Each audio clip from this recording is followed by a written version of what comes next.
Hey everybody, welcome back to reading the Refuge rulebook. We're on Chapter 2, Species. Today we're talking about Dryads. So, Dryad.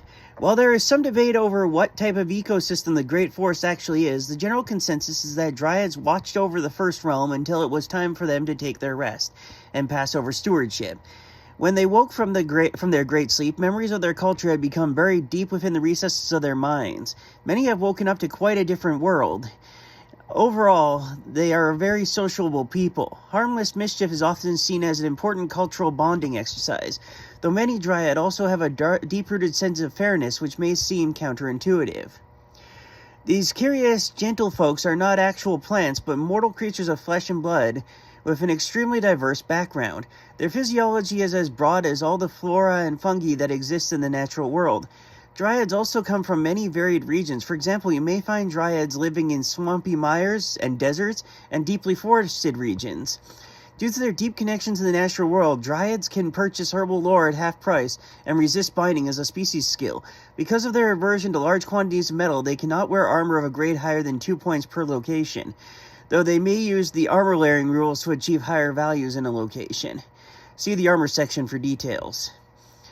Dryads may learn to use any weapon, but must avoid one's Physrep's metal. A Dryad might use an obsidian sword, for example.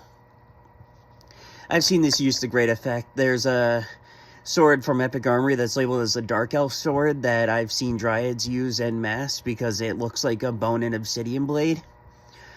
It's a really cool sword. Look it up. Epic Armory Dark Elf sword. Should be easy to find.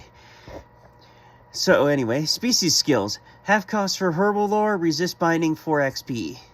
Prosthetics and makeup requirements. To play a Dryad, you must use makeup and costuming appropriate for the type. All must have some sort of leafy prosthetics, such as flowers in the hair or vines around the body. Mushrooms must have a cap or veil. Makeup can be as simple or as creative as you wish, as long as it is nature-inspired.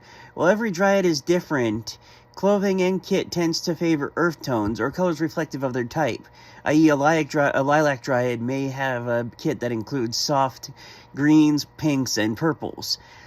The makeup and costuming can change with the seasons, thus an aspen Dryad could be primarily gray in the winter, green in the spring, and orange in the fall.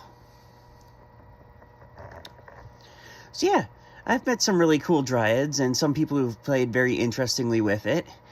I know one Dryad who made who ended up changing his species because the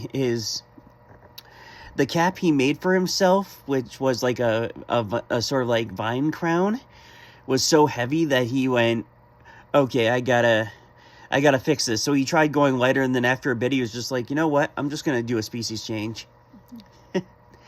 And I know one person who's been playing a Dryad for over a decade, though they don't get out very often anymore. But yeah, it's a fun species. I like interacting with them.